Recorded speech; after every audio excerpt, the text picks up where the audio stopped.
Selamat siang kepada Bapak dosen pengampu dan kepada teman-teman sekalian. Perkenalkan, nama saya Albert Elsade Tarigan, NIM 4193111003 dari kelas PSPMC 2019. Di sini saya akan membahas tentang penelitian pengembangan dari bab 2.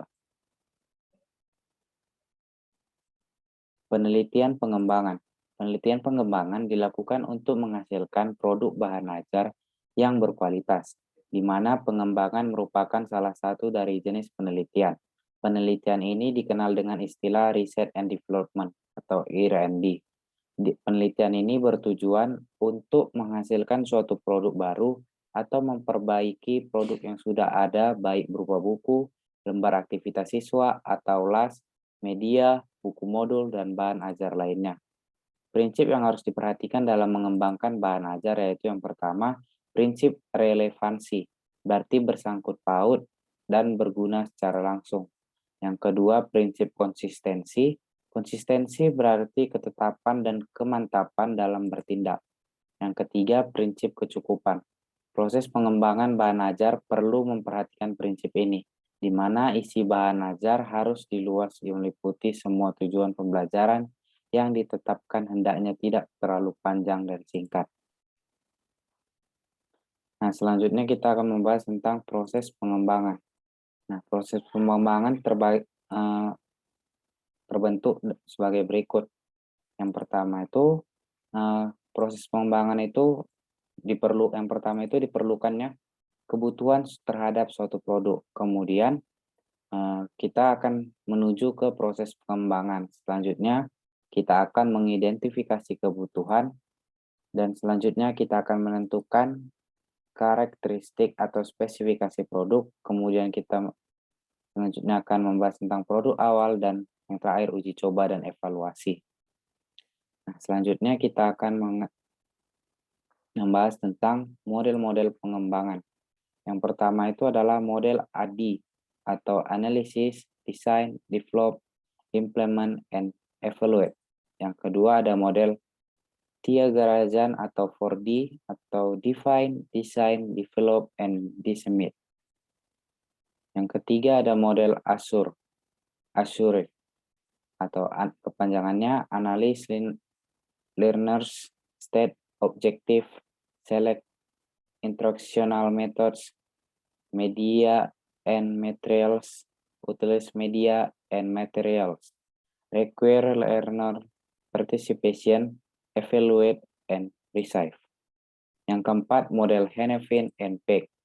Dan yang kelima, model PPSI atau Prosedur Pengembangan Sistem Instruksional. Dan yang terakhir ada model Dig and Carry. Dan masih ada lagi, yaitu model CAM. Dan masih ada banyak lagi yang lainnya. Nah, ini pengembangan pada masing-masing model. Yang pertama itu ada yang namanya model Thiagarajan atau 4D model, satu model 4D. Nah, di sini dia terbagi atas 4, yaitu define atau pendefinisian, yang kedua ada desain atau perancangan, yang ketiga ada develop atau pengembangan, yang keempat ada disseminate atau penyebaran. Nah, kemudian kita akan ada yang kedua itu ada model ADIE. Nah, model ADIE ini dia tidak lepas dari yang namanya ada 5 langkah, yaitu analisis, design, development, implement, dan evaluate.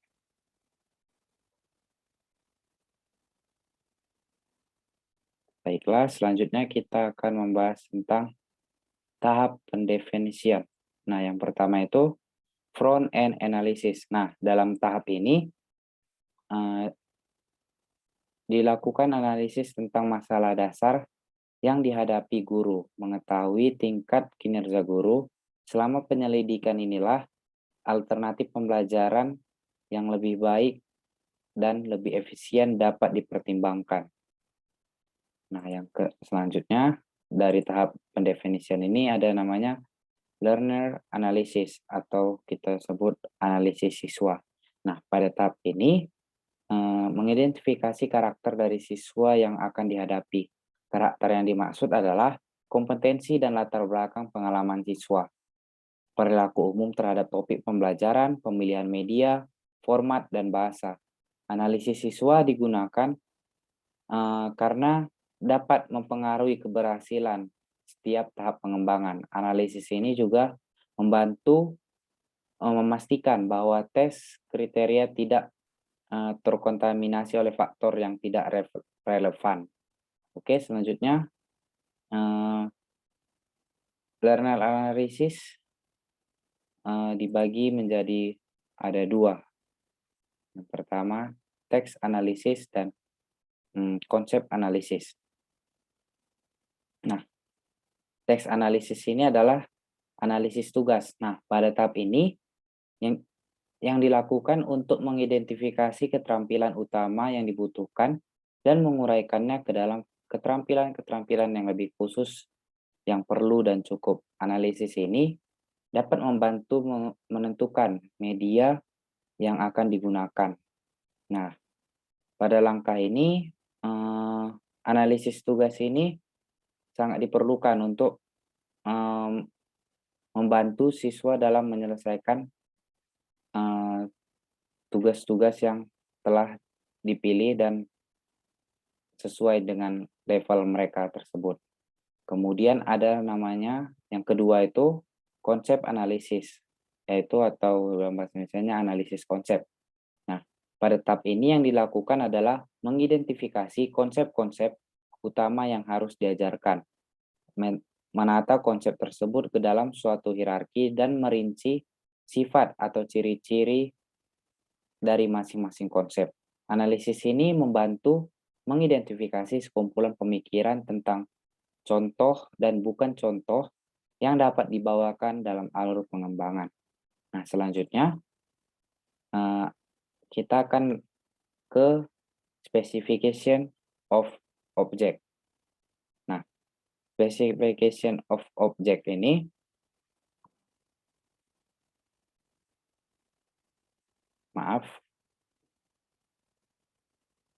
kita kembali lagi ke specification object.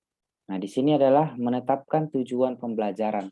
Nah, di sini kita pada tahap ini yang dilakukan adalah untuk mengonversi hasil analisis tugas dan analisis konsep menjadi tujuan berupa perilaku yang diharapkan. Nah, kumpulan tujuan ini menjadi dasar dalam penyusunan tes dan perancangan pembelajaran. Dan selanjutnya tujuan ini diintegrasikan ke dalam materi pembelajaran. Nah, fase ini merupakan transformasi tugas dan konsep pada suatu pernyataan sebagai tujuan pembelajaran. Sekumpulan tujuan ini menjadi dasar untuk mengonstruksi teks dan desain instruksional. Tujuan ini merupakan salah satu faktor yang paling penting dalam pemilihan media dan format. Nah, jadi di specification of objective ini merupakan gabungan dari teks analisis dan juga konsep analisis. Oke, selanjutnya kita akan membahas tentang tahap perancangan atau desain. Nah, ini terbagi menjadi beberapa bagian. Yang pertama itu creation test construction atau dalam bahasa Indonesianya menyusun kriteria referensi tes. Nah, langkah ini merupakan jembatan yang menghubungkan tahap define dan tahap desain. Nah, kriteria yang dikembangkan mengkonversi tujuan menjadi kerangka dari materi pembelajaran. Tahap ini dapat digunakan untuk mengukur pencapaian tujuan pembelajaran. Tes yang disusun di fase ini beracuan kriteria mengubah tujuan-tujuan perilaku dalam garis besar untuk perangkat pembelajaran. Oke. Selanjutnya, tahap keduanya itu adalah media selection atau pemilihan media. Nah, pemilihan media yang sesuai untuk menyajikan isi dari pembelajaran. Proses ini mencakup penyesuaian analisis konsep dan analisis tugas dengan karakter dari siswa, sumber produksi, rencana penyebaran, berkenaan dengan sifat-sifat media. Nah, selanjutnya Oh iya, beragam media pembelajaran juga dapat kita gunakan untuk pemilihan media ini. Contohnya seperti orang, objek, teks, audio, visual, video, atau komputer multimedia, dan juga bisa juga seperti jaringan komputer. Itu merupakan pemilihan media yang dapat kita pilih untuk sebagai media pembelajaran. Oke, selanjutnya kita akan ke tahap selanjutnya, yaitu format selection atau pemilihan format. Nah, di pemilihan format, fase ini sangat terkait dengan pemilihan media sebelumnya. Istilah format pembelajaran sendiri mengacu pada kombinasi media, strategi mengajar, dan teknik penggunaan. Nah, sebagai contoh, format visual, format audio-visual, format nonverbal, dan lain-lain. Nah, pemilihan format yang sesuai ini tergantung pada banyaknya faktor-faktor yang didiskusikan dalam pemilihan format sebagai media pembelajaran tersebut. Nah, selanjutnya kita akan ke fase yang namanya initial design atau dalam bahasa Indonesia desain awal. Nah, fase ini mempresentasikan esensi instruksional melalui media yang sesuai dan dengan urutan yang cocok. Nah, fase ini juga melibatkan penstrukturan berbagai kegiatan belajar seperti membaca teks, melakukan wawancara pada personel pendidikan khusus, dan mempraktikkan keterampilan mengajar oleh teman sejawat atau peer teaching dengan memperhatikan kebutuhan pada setiap siswa. Oke, selanjutnya kita akan ke tahap yang ketiga, yaitu develop atau dalam bahasa Indonesia tahap pengembangan.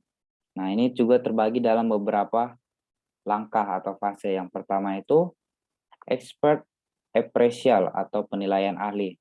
Nah, di sini merupakan teknik untuk memperoleh saran untuk memperbaiki materi. Sejumlah ahli diminta untuk mengevaluasi materi dari sudut pandang pembelajaran dan teknik penyajian. Nah, berdasarkan umpan balik dari ahli, inilah draft awal dari awal dimodifikasi. Modifikasi dilakukan untuk meningkatkan kesesuaian, keefektifan, kegunaan, dan kualitas teknik. Saran yang diberikan terdiri dari peninjauan ulang dan dari segi bahan, instruksional maupun teknis.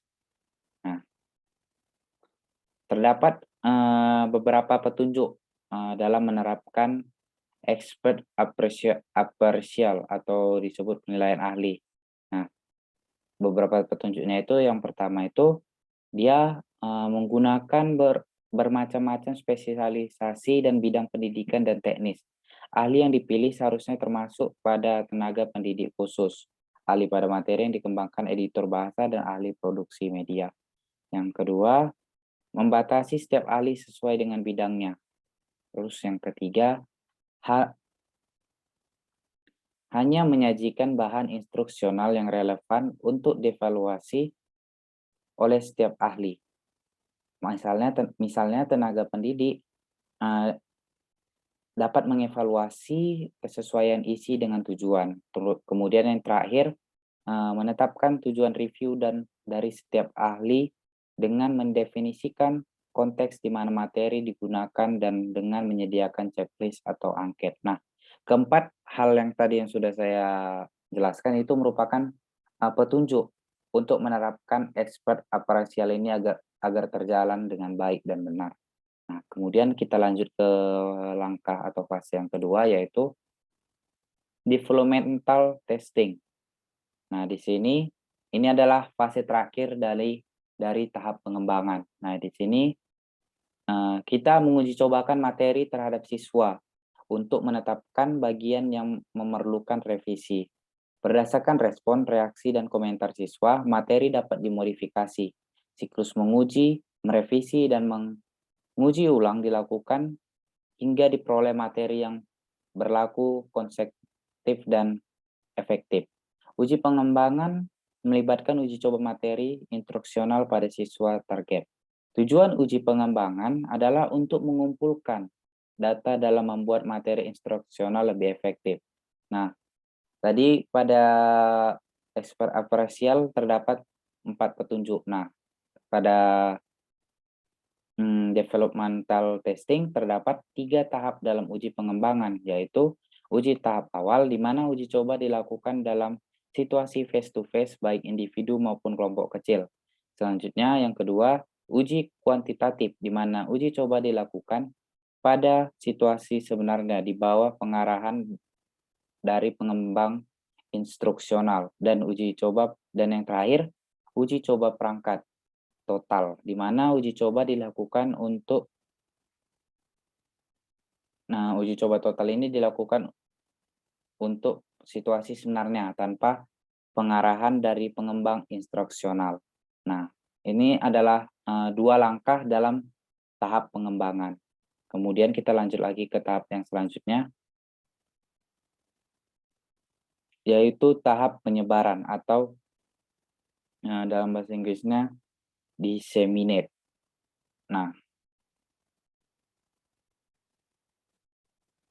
Nah, pada disseminate ini ada 3 tahap. Yang pertama itu adalah validation testing. Nah, pada tahap validation testing, materi digunakan pada kondisi tiruan untuk mendemonstrasikan siapa yang belajar, apa yang dipelajari, pada kondisi yang bagaimana, dan berapa banyak waktu yang digunakan.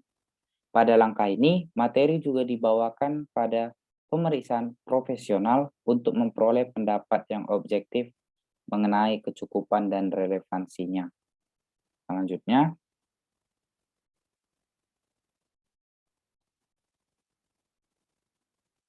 yang selanjutnya ini adalah langkah yang paling penting, yaitu langkah packaging.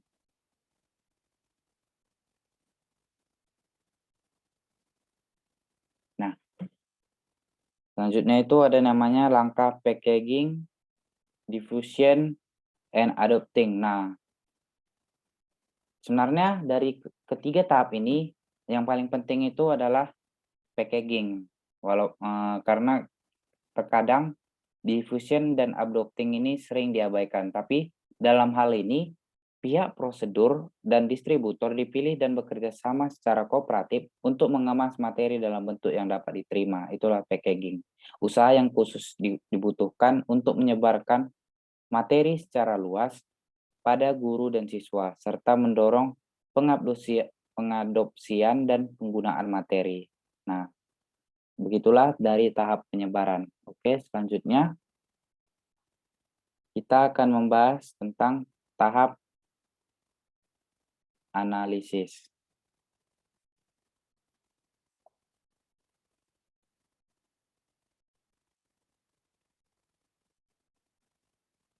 Oke, tahap analisis. Untuk mengetahui sejauh mana kelayakan dan syarat-syarat yang diperlukan untuk mengembangkan media bahan ajar, model atau metode yang sudah digunakan, tahap analisis itu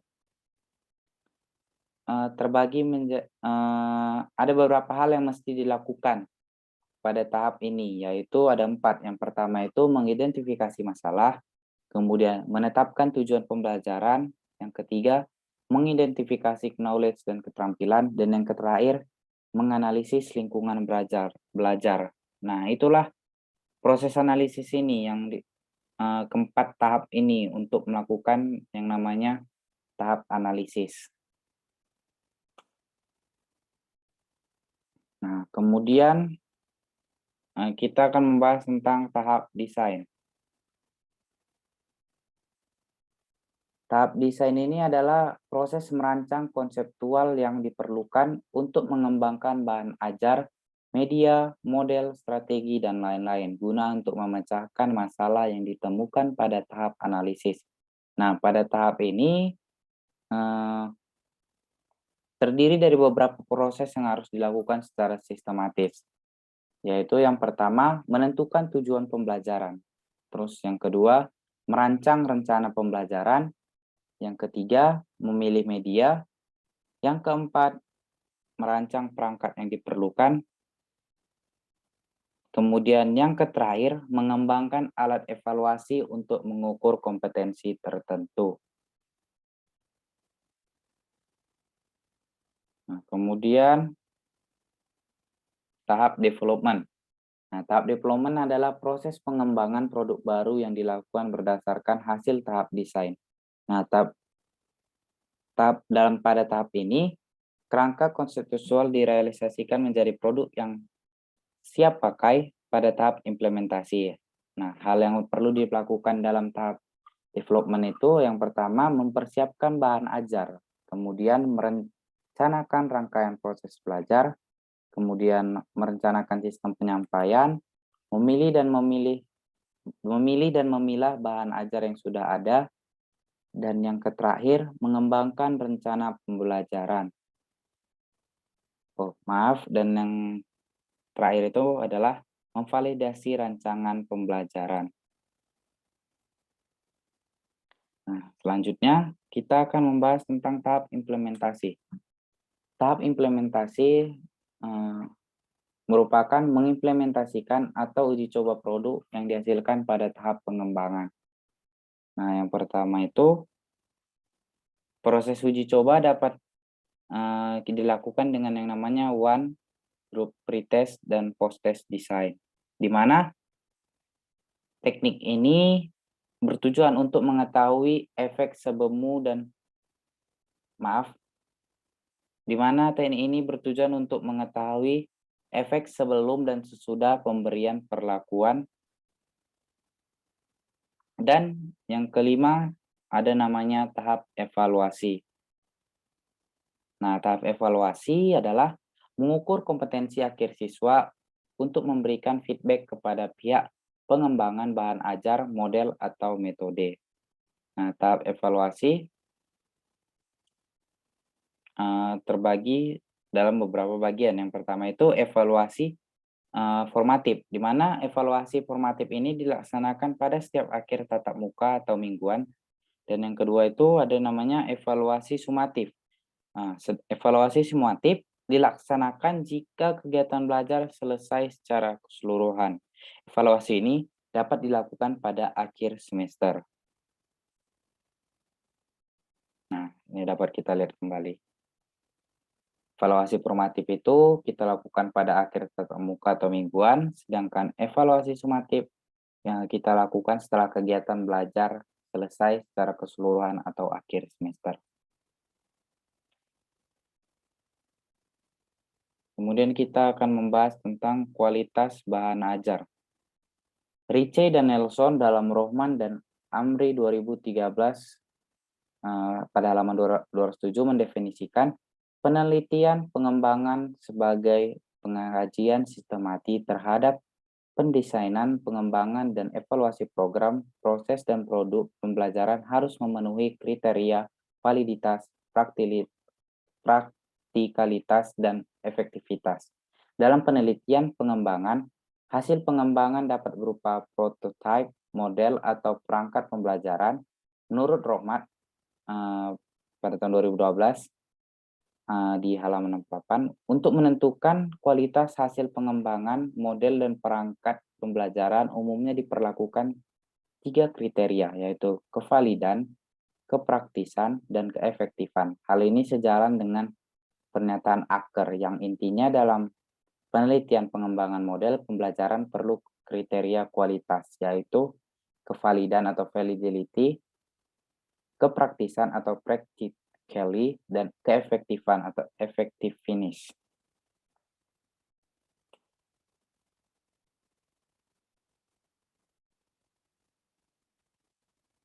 Nah, indikator menentukan kualitas bahan ajar. Nah, indikator menentukan kualitas bahan ajar, oke?